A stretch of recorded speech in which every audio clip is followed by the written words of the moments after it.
On a des chrétiens qui sont dans l'anxiété. Il vit dans l'anxiété. Pourquoi? Parce que selon lui, il ne réussit pas. Il est inquiet parce qu'il n'a pas ce que les autres ont. Il y a des chrétiens ici, je parle d'ici. Vous êtes venus ce matin, mais vous avez très mal dormi cette nuit. Presque pas d'ailleurs. Pas parce que tu priais, mais parce que tu étais en train de t'inquiéter sur ta vie. Quand je tiens compte de mon âge, quand je tiens compte de ceci, quand je regarde à gauche, à droite, il y a des choses qui ne marchent pas. Qu'est-ce qui ne marche pas? Qui t'a dit que ça ne marche pas? Parce que tu as une définition dans ta tête. C'est la définition que le monde a donnée du progrès. Tu vis dans les inquiétudes. Tu es inquiet parce que tu n'es pas les autres. Tu ne peux pas être les autres.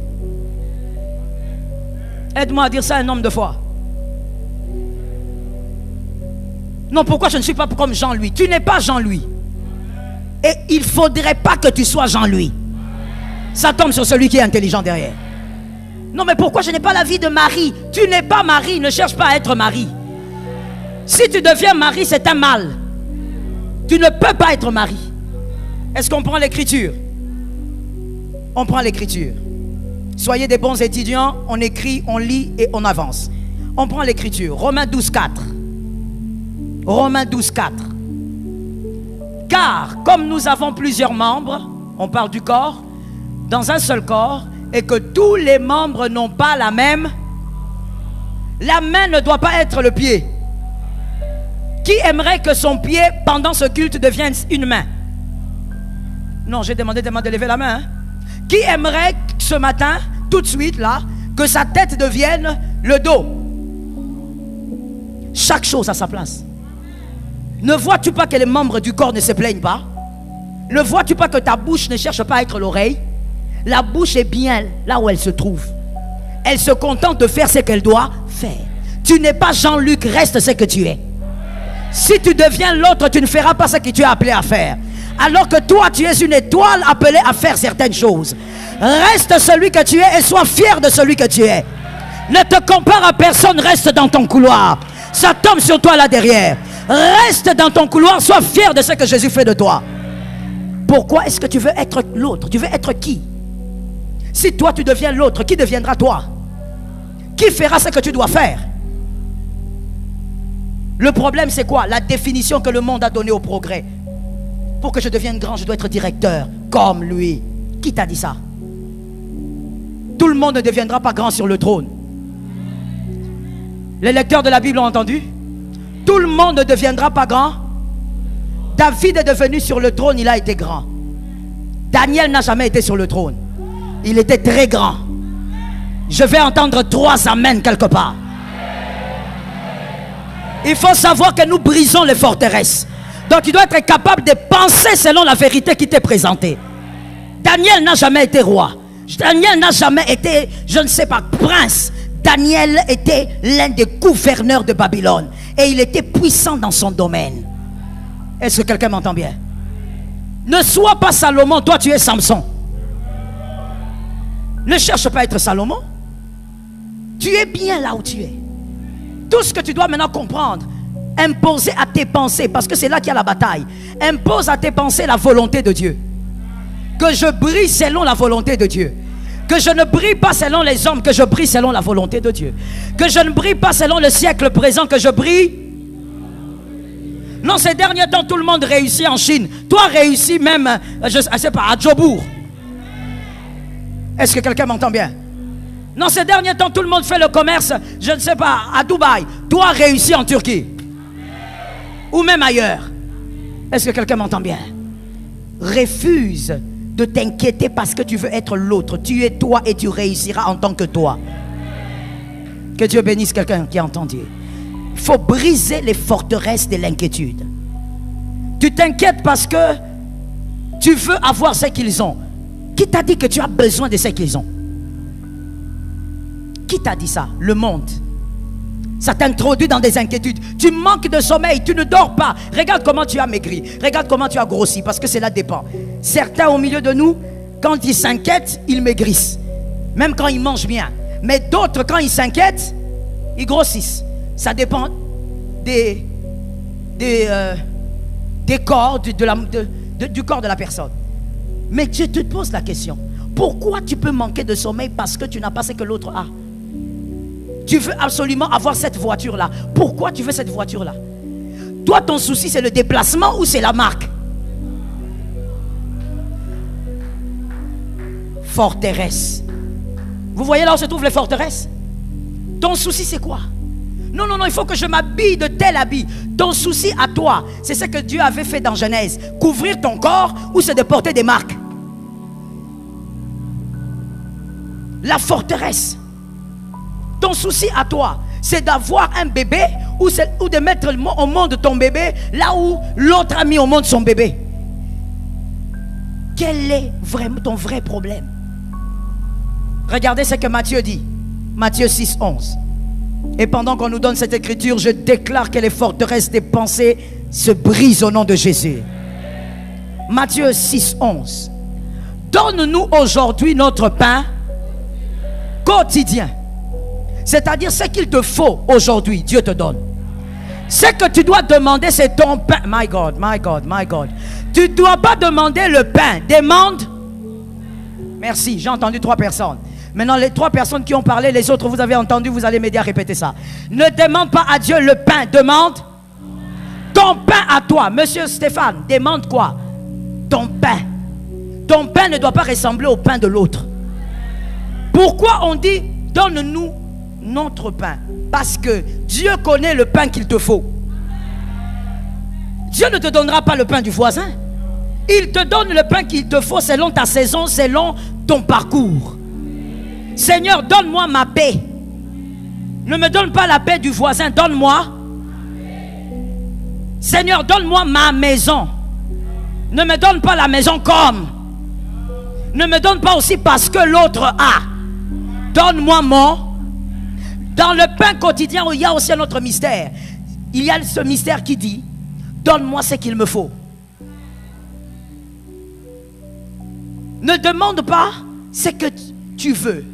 Demande ce qu'il te faut.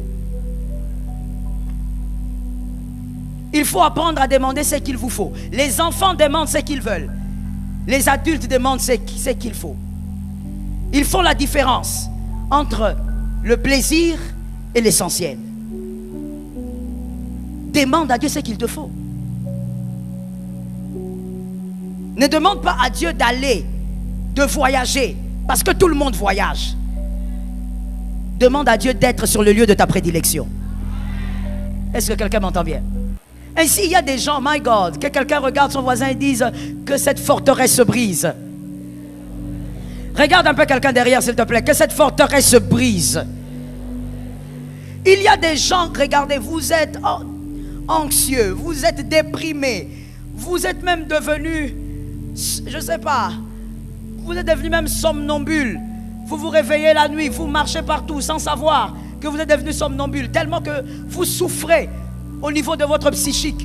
Votre problème, c'est quoi? Je dois aller à Paris. Paris. C'est quoi votre problème? J'ai entendu quelqu'un dire, je ne sais pas trop le répéter en lingala, je risque de mal gaffer ici. J'ai entendu quelqu'un dire, je paraphrase, non pasteur, vous savez, c'est la dette des yeux. Voilà. Qu'est-ce que ça veut dire ça? Qu'est-ce que ça veut encore dire? Vous n'allez pas quelque part parce que vous avez envie d'aller. Celle qui voulait aller quelque part parce qu'elle avait envie d'aller avait été déviergée. Elle a perdu sa virginité parce qu'elle aimait se promener. Elle s'appelait Dina, la seule fille de Jacob. Il n'avait qu'une seule fille et la seule fille s'est fait dévierger. Pourquoi? Elle voulait aller là où les autres allaient, sans comprendre la volonté de Dieu pour elle. Fais attention à là où tu veux aller. Tu vas faire dévierger ta destinée. Fais attention. Si tu dois aller en Allemagne, que ce soit parce que Dieu veut te voir là-bas. Est-ce que quelqu'un m'entend bien? Il y a des pays que je ne force jamais à aller. Pourquoi? Mais parce que je ne suis pas appelé à aller là-bas. Pourquoi je veux aller là-bas? Si on m'appelle pour aller prêcher, d'accord, je vais prêcher et je rentre. Toi tu veux Mordicus, je dois absolument aller à Brazzaville. Mon frère, calme-toi. Cherche la volonté de Dieu dans ce que tu fais. Et ça va te délivrer des inquiétudes. Imaginez-vous quelqu'un qui déprime simplement parce qu'il n'a pas de visa. C'est quoi ton problème? Tu n'as pas la carte d'électeur. J'étais en train de poser une question intelligente ici. Est-ce que tu n'as pas de carte d'électeur? Mais c'est bon, dis à ton voisin, ça suffit. Tu as la carte d'électeur, on sait que tu vois, tu es congolais, c'est bon. Tu veux quoi? Vous savez pourquoi? Vous avez même du mal. Vous voyez même là, on a ri, hein? Mais il y a des gens qui ont du mal. Il y a des gens qui ont dit non, non, non, non. Tu sais pourquoi? Parce que tu penses que ta valeur, c'est Paris, c'est France, c'est... Non, ça n'a rien à voir. Le diable a placé des forteresses en toi, te faisant croire que si tu fais ça, ta valeur augmente. Non, la valeur d'un homme n'est pas un avion. Donne-moi un amen que je parle. Donne-moi un amen que je parle. Nous sommes en train de briser les forteresses, ça va se briser au nom de Jésus. Ta valeur n'est pas un avion. Ta valeur n'est pas un hélicoptère. Ta valeur, ce n'est pas le yacht. Ta valeur, c'est celui qui t'a sauvé à la croix et qui est à l'intérieur de toi. Donne-moi un amen normal. Ta valeur, c'est celui qui est à l'intérieur. Christ en toi, l'espérance. Dis ça encore une deuxième fois. Une troisième fois. C'est ça ton espérance. Voilà pourquoi il y a des gens justement, à cause de cette forteresse-là, quand il fait 2-3 voyages, c'est fini. Il change sa démarche ici. Il veut que le pasteur Joël fabrique pour lui une chaise en or. Que sa chaise soit différente ici. Parce qu'il a fait 2-3 voyages. Forteresse. Ta valeur, c'est Jésus. Est-ce que quelqu'un m'entend bien? Le diable vous amène dans les inquiétudes parce qu'il voudrait vous voir pécher contre une chose. 1 Thessaloniciens 5,16. 1 Thessaloniciens 5,16. Il veut que vous puissiez pécher contre cette vérité. Soyez toujours. Dis-le à quelqu'un. Répète ça encore à ton âme. Je le disais quelque part, je te le dis aussi. La joie se cherche. Est-ce que quelqu'un m'entend bien? La joie se cherche. Le bonheur ne se cherche pas. Parce que le bonheur doit nous accompagner. Quand le grand berger est avec nous, le bonheur et la grâce. Le bonheur ne se cherche pas. Mais la joie se cherche. Quand tu sens que ça va mal, cherche la joie. Va puiser la joie en Jésus. Quand tu sens que tu as envie de pleurer, tu dis larmes, tu ne sortiras pas. Jésus est ma force, Jésus est ma joie, Jésus est ma satisfaction, Jésus est ma paix. Cherche la joie. Mon frère, le monde est dur, le monde est compliqué, le monde a des difficultés, mais il faut être capable de chercher. Ce verset est possible pour ceux qui savent chercher. Il ne faut pas croire que ce verset veut dire sois là, Jésus est là, il te donnera toujours la joie. Non, Jésus est celui qui amène aussi dans la vallée. Mais même dans la vallée, cherche. Comment chercher la joie dans la vallée? Tu traverses des moments difficiles, mais tu te rappelles. Après ça, c'est la couronne. Après ça, c'est la gloire. Après ça, c'est la bénédiction. Après ça, c'est l'ascension. Après ça, c'est le positionnement. Je suis joyeuse. Je cherche la joie même dans la vallée. Tu n'as pas d'enfant, mais tu cherches la joie. Comment tu cherches la joie? Je n'ai pas d'enfant, mais mon bébé, c'est Samuel. Moi, je n'engendrerai pas n'importe quel bébé. Tu cherches. My God, you have to look for your joy. La joie se cherche. Les gens de chrétiens qui pensent que la joie est automatique parce que Jésus est en toi. Jésus va mettre. Vous entendez même un chrétien dire que Jésus me transmette la joie. Il ne te transmettra pas, c'est à toi de. C'est comme la femme. Il ne cherchera pas la femme pour toi. C'est à toi. Celui qui trouve, c'est-à-dire qu'on cherche. Si tu ne cherches pas, mon frère, tu vas vieillir. Tu attends que Dieu t'envoie une femme. Tu vas vieillir ici dans l'église. Ici. Et si tu vieillis trop, je te consacre prêtre à l'AENA. C'est tout. Nous ouvrons la branche des prêtres. Où tu ne te maries pas, et puis ne fais pas d'enfant, hein, frère. Que je ne voie pas le visage d'un bébé là-bas qui te ressemble. Tu vas rester comme ça. Tu dois chercher. Dieu ne te donnera pas de femme. La Bible dit, celui qui trouve. Donc tu cherches aujourd'hui, tu cherches demain. J'ouvre une parenthèse, je vais peut-être te choquer, mais tu es habitué à ça. Je te choque donc en te disant, mon frère, quand tu dragues une fois, ça ne marche pas, laisse, drague encore. La drague n'est pas un problème. Est-ce que quelqu'un m'entend bien? Le problème, c'est l'engagement.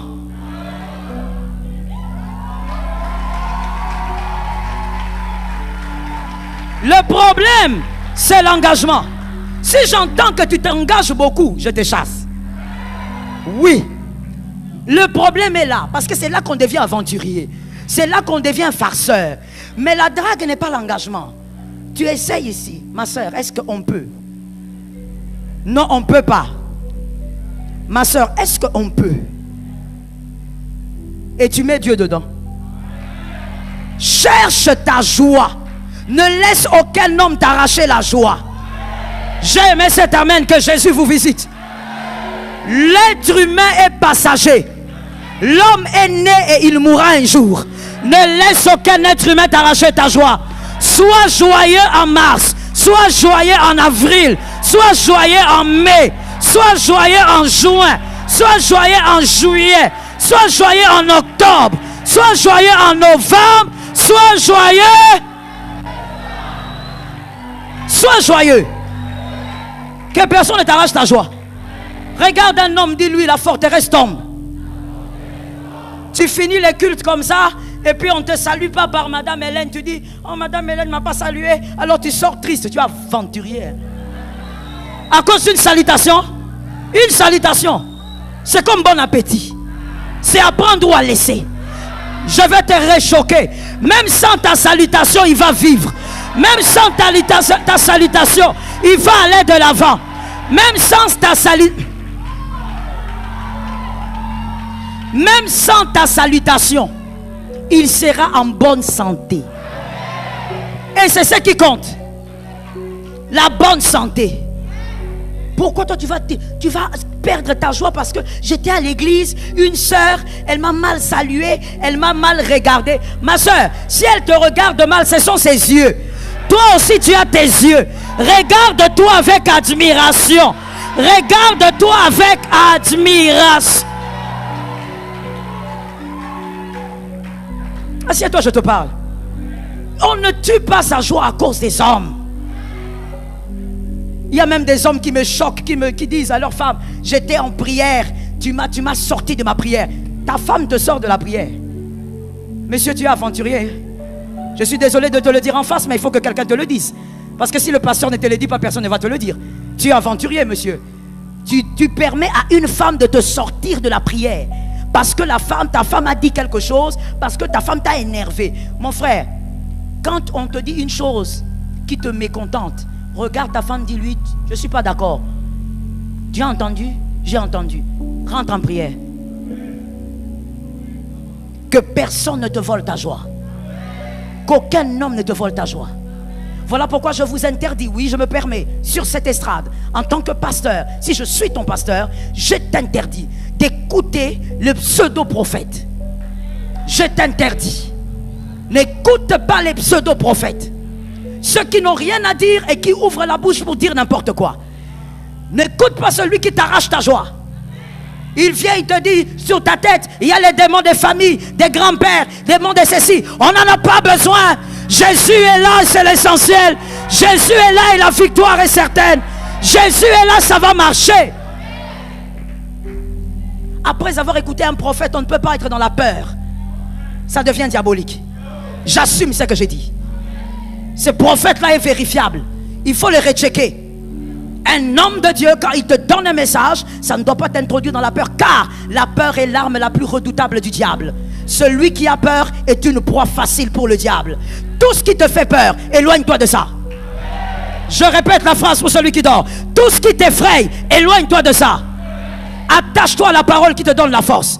Ainsi il est écrit, je connais les projets que j'ai formés sur vous. Ah, même s'il y a les démons des familles, il connaît le projet. Même s'il y a les... Ah, est-ce que je parle à un enfant de Dieu? Même s'il y a les liens des familles, il connaît le projet. Même s'il y a les pactes ancestraux, il connaît le projet. Projet de paix, afin de vous donner... Cette année, tu as de l'avenir. Cette saison est ta saison. Tu as de l'avenir au nom de Jésus. Assieds-toi avec. La forteresse tombe. Tu n'as pas à t'inquiéter, tu as un Dieu.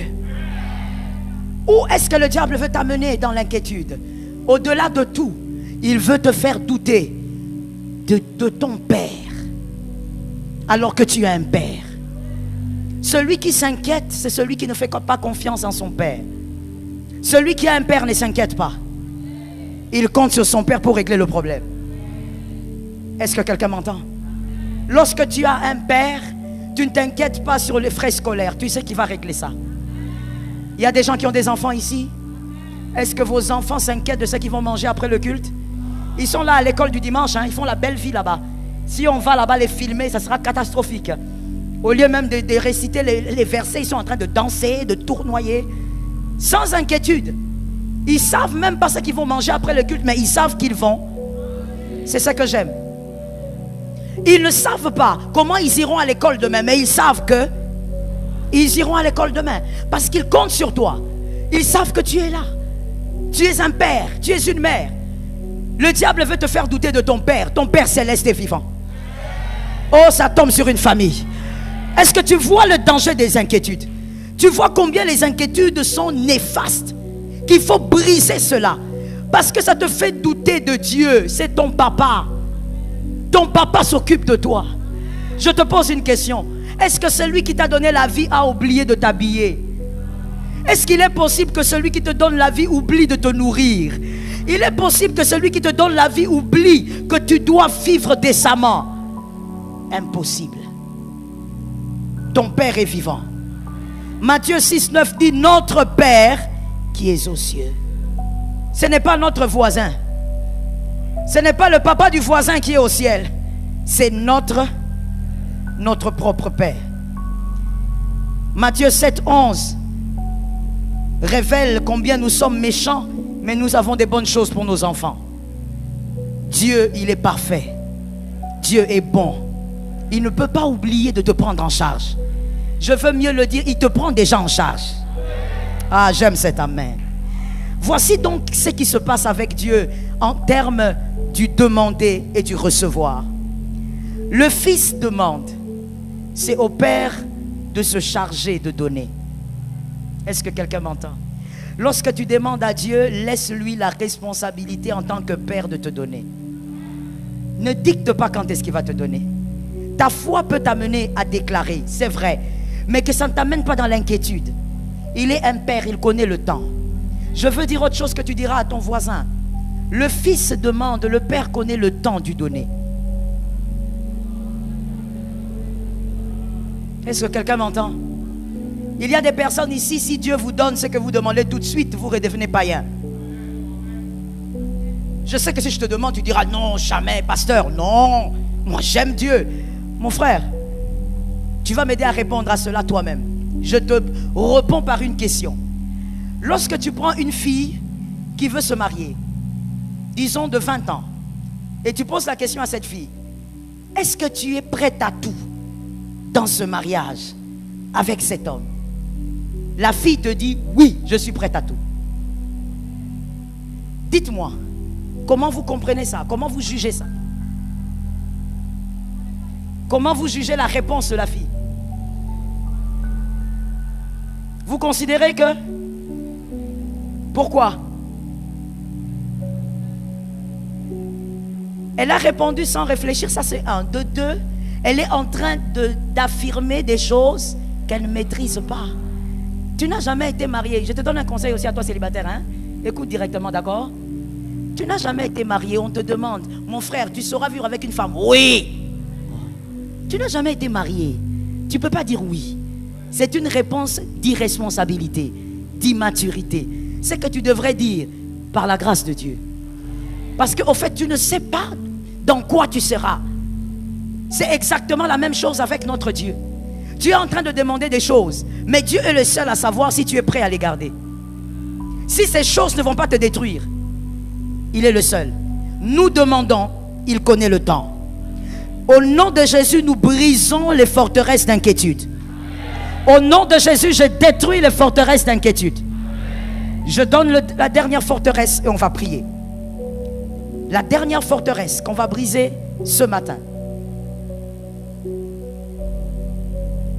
La forteresse de la captivité. La forteresse de la captivité. Un chrétien qui dit: je suis captif du mal. Jean 8, 36. Donnez-nous l'écriture. Jean 8, 36.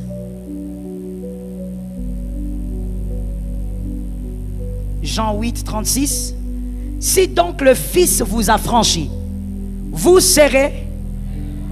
Qui a été affranchi? Es-tu libre?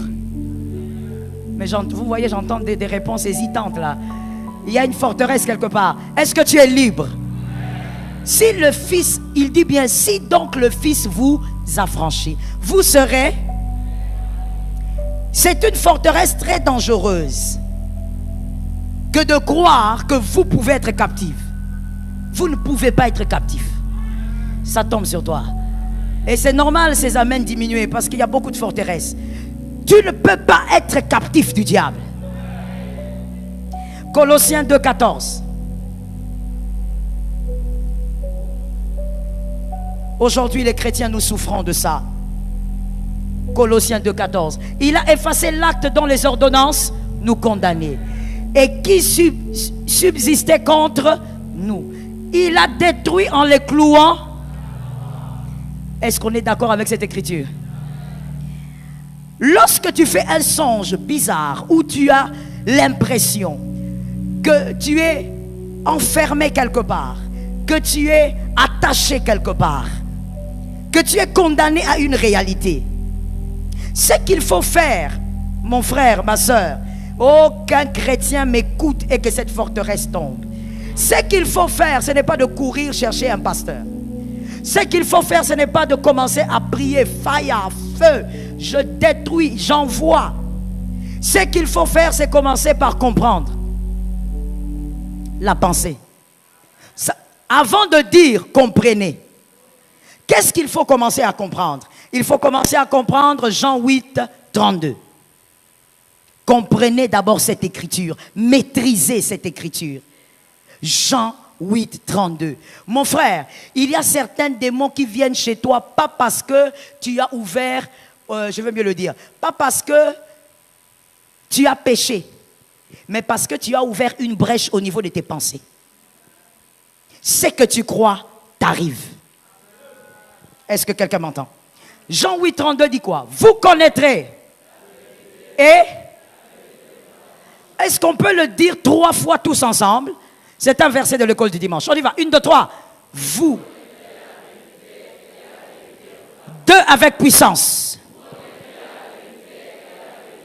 3 avec force. Nous avons dit Amen. Ok. Maintenant, on va voir la vérité, c'est quoi? Vous connaîtrez la vérité vous affranchira. À partir d'aujourd'hui, je veux qu'il y ait des gens qui sortent de cette forteresse et qu'il y ait des personnes dans cette église qui iront contaminer d'autres et que ces autres personnes soient capables de vivre la liberté en Jésus. Est-ce que quelqu'un m'entend? La première vérité à savoir, lorsqu'on parle dans Jean 8, 32, la première vérité à savoir, c'est que vous devez savoir que c'est seul Jésus qui libère. Il n'y a que Jésus qui est le chemin, la vérité et la vie. On ne le mélange avec aucune philosophie. On ne le mélange avec aucune science. Est-ce que quelqu'un m'entend? Seul Jésus libère. Seul Jésus sauve. C'est au nom de Jésus-Christ que vous vivrez votre liberté. C'est la première vérité à savoir. Ce n'est pas l'huile qui te délivre. Il n'y a aucune huile qui sort des démons. Il n'y a aucune huile qui vous délivre des pactes. C'est Jésus qui vous délivre des pactes. Je ne suis pas d'accord parce que j'entends des forteresses résister. Je veux répéter pour que les forteresses se brisent. Il n'y a aucun pasteur qui délivre du mal.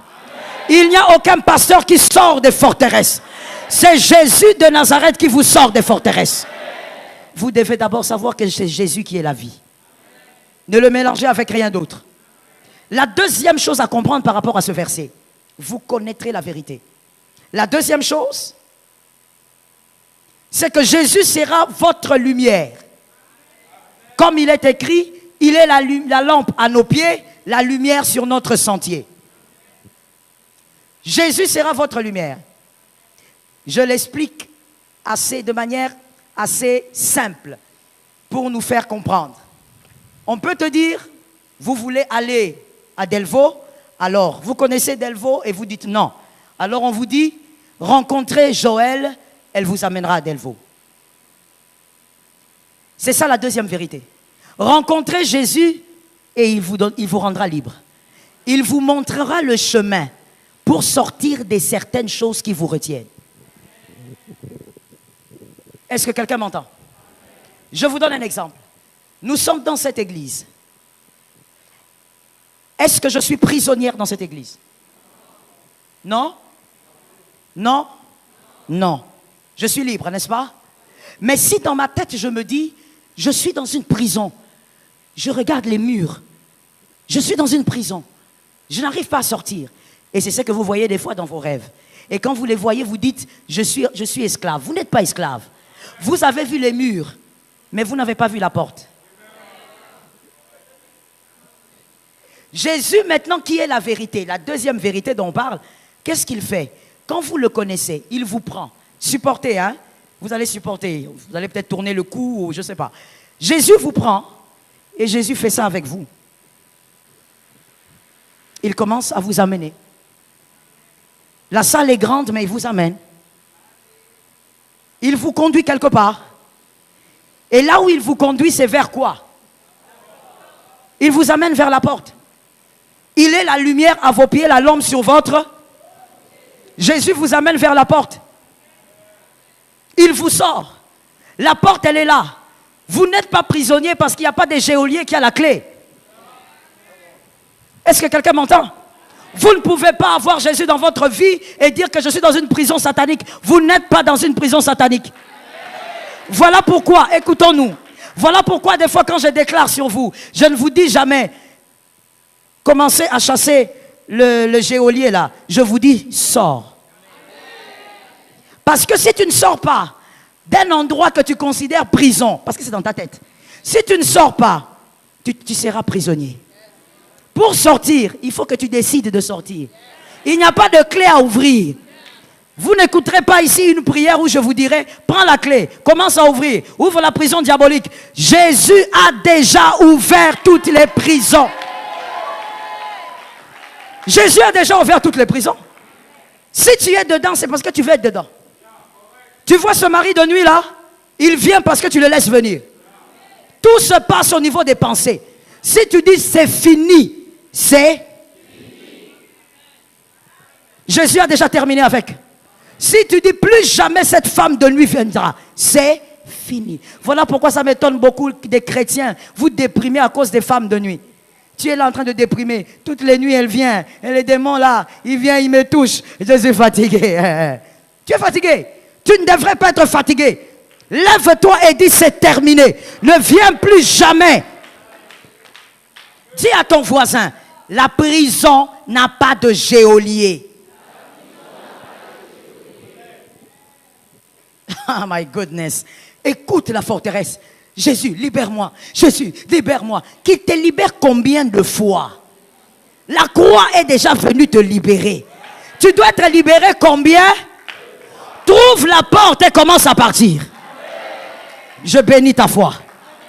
Ainsi, quand je parle des liens, je ne te dis pas, mon frère, coupe les liens, commence à couper. Je te dis, passe.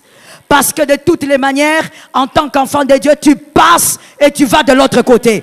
Tu n'as plus rien à couper, il a déjà forteresse. Regarde un voisin, dis-lui, cette forteresse tombe au nom de Jésus. Est-ce que tu peux dire à 3 personnes, la forteresse tombe au nom de Jésus? Parle-lui bien. Que ça tombe. Est-ce que quelqu'un m'entend? Tout est au niveau des pensées. Mon frère, mon fils, tiens-moi ça.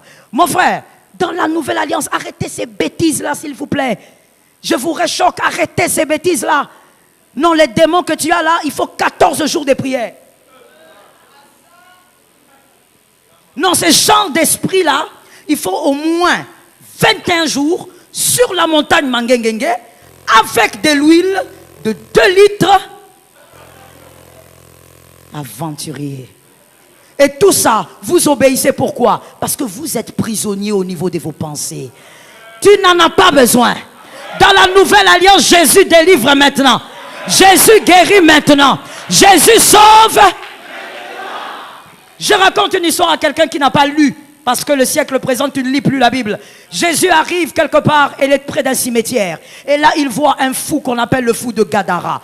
Cet homme lui dit, Seigneur, ne me fais pas du mal, parce que le démon avait vu que c'était Jésus. Jésus lui dit, tu vas quitter ce corps aujourd'hui. Il dit, Jésus commence d'abord par lui dire, qui es-tu? Jésus le fait sciemment pour qui? Pour toi et pour moi. Ce n'est pas pour lui. Jésus savait qui il était. Jésus l'a fait pour toi. Regarde ton voisin, dis-lui, quel est ton nom? Jésus l'a fait pour toi. Et le démon répond, il dit, moi je n'ai pas de nom, parce qu'on est légion.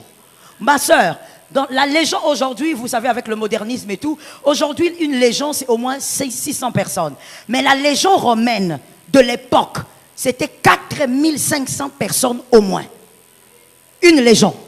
Donc quand les démons là, à son époque, il dit nous sommes légion. Il parle au moins de 4500 démons dans un seul homme. Toi, tu penses que tu as quoi? Oh, je suis accéléré. Les esprits ancestraux. Tu as pris même un nom là, tu as donné dedans. À l'époque, 4500 démons dans un seul homme. La Bible dit on l'enchaînait avec des chaînes. Il les brisait. Les chaînes, il les brise. Il va dans les déserts. Dans un corps. Jésus regarde. Jésus n'a même pas dit sort. Les démons ont reconnu que c'est celui qui nous chasse. Jésus a dit, partez dans cette affaire-là. Entrez dans les ports. Tous les 4500. En une minute. Pourquoi tu penses que toi, ton Jésus à toi, pour te délivrer, il doit t'imposer des moments et des moments de prière, je ne sais où. Jésus peut te délivrer de n'importe quel esprit en un seul jour. Même en une minute. Est-ce que quelqu'un m'entend? Donnez-moi une bouteille d'eau. Regardez comment ça se passe. Rapidement, s'il vous plaît. Donnez-moi une bouteille. Jean 10, 10. Que dit l'Écriture? Jean 10, 10. Que dit l'Écriture? Le voleur. Ensuite. Et puis. Mes brebis aient quoi? Je vous pose la question. La vie que Jésus vous donne, c'est la vie qu'il vous donne dans 2 jours? Pourquoi alors vous croyez que votre problème spirituel doit partir seulement après 1 semaine de prière avec un pasteur? Pourquoi? C'est écrit où? Forteresse. Vous savez pourquoi ces esprits ne partent pas? Ce n'est pas parce que vous avez besoin d'1 semaine. C'est parce que vous pensez que vous avez besoin d'1 semaine. C'est ça le pouvoir des forteresses. Ces démons ne partent pas parce que le pasteur n'a pas d'onction. Non, non. C'est pas parce que Jésus a changé. Non. C'est parce que vous, on vous l'a appris et vous êtes restés comme ça. Que pour que ce genre d'esprit me quitte, il faut qu'on me donne des jeûnes et qu'on me donne au moins un seau d'huile. Quelqu'un m'entend? Madame ou mademoiselle, venez. Ça sera vous, venez. Regardons s'il vous plaît. Jésus des fois est très étonné lorsqu'on se laisse aliéner par le diable alors qu'il a tout fait. Madame, cette bouteille elle est fermée, ne vous inquiétez pas, d'accord? Ouvrez-la s'il vous plaît. Vous avez constaté que c'est fermé? Buvez un peu. C'est bon. Vous vous sentez déshydraté ou vous vous sentirez déshydraté? Je me sentirai déshydraté. Directement? Vous sentirez que vous vous sentez déshydraté maintenant ou c'est après que vous vous sentirez déshydraté? Après avoir bu l'eau? C'est immédiat ou pas? Mon problème est celui-là. Est-ce que c'est immédiat? Dès que vous buvez, c'est immédiat ou pas? Elle dit non. Qu'est-ce que vous pensez?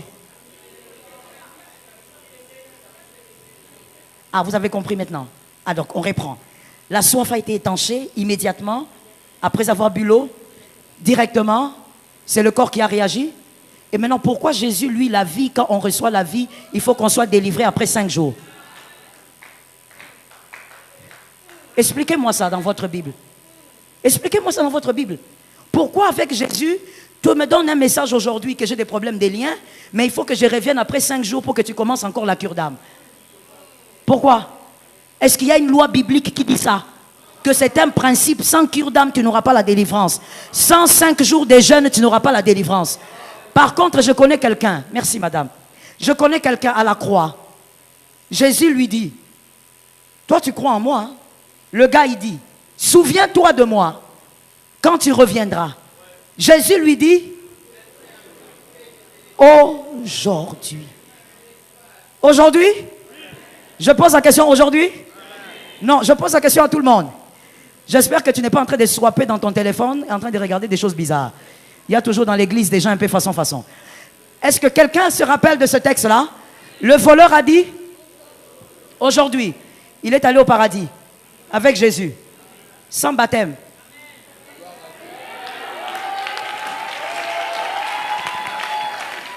Sans baptême.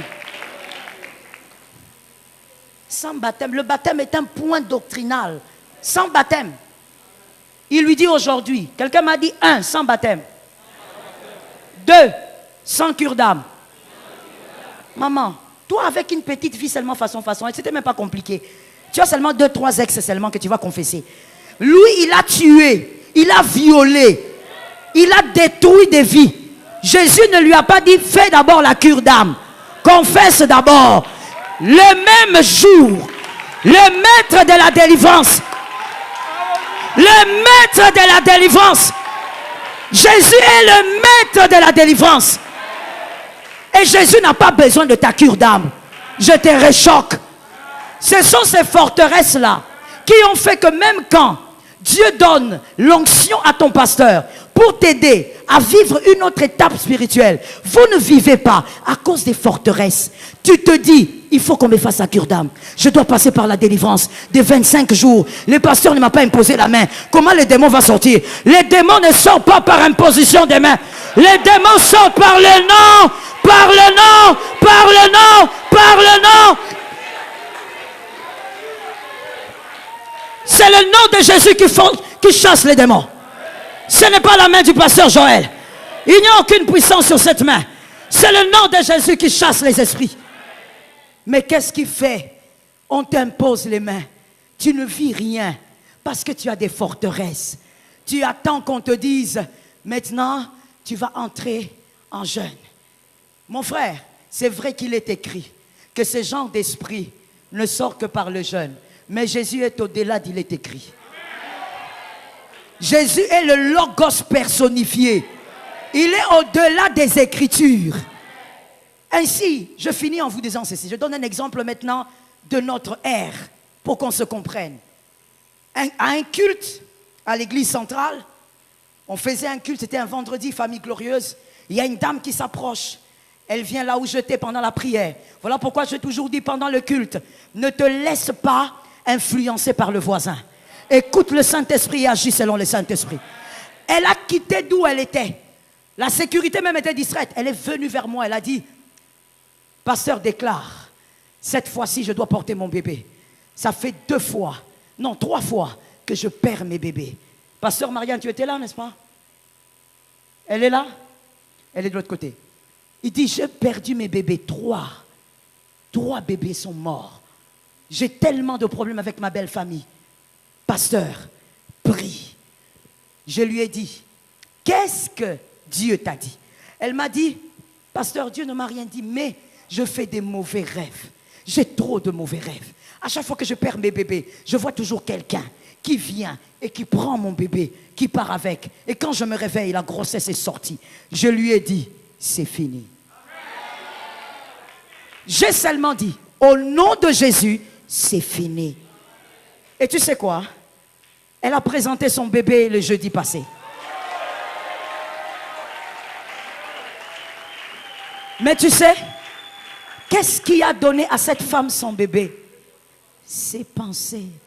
Maman, d'abord les pensées. Le nom de Jésus a toujours été là. Mais il y a des gens qui ne vivent pas. Parce que le problème, c'est qu'au niveau de vos pensées, vous ne réfléchissez pas pareil. Il y a des gens qui ont compris qu'il suffit que je croie. Même si ça fait 50 ans de captivité, même si ça fait 60 ans, Je dois seulement croire. Elle a porté son bébé. Jésus a fait le reste. Si tu as des mauvaises pensées, Jésus ne va pas t'aider. Si tu as des mauvaises pensées, Jésus ne sait pas comment opérer avec toi. Si tu as des pensées faussées, Jésus ne peut pas opérer avec toi. Je dis à quelqu'un, le plus grand problème, ce n'est pas le démon des familles. Au nom de Jésus, il part. Le plus grand problème, ce sont tes pensées. Aujourd'hui, nous brisons cette forteresse. Jésus délivre et il délivre à n'importe quel moment. À partir de maintenant, voici ce que tu vas faire en arrivant chez toi. Même si tu habites chez ta soeur, chez ton frère, quand tu mettras la plante de tes pieds dans ta maison, tu déclareras, tout ce qui nous tourmente, c'est terminé aujourd'hui.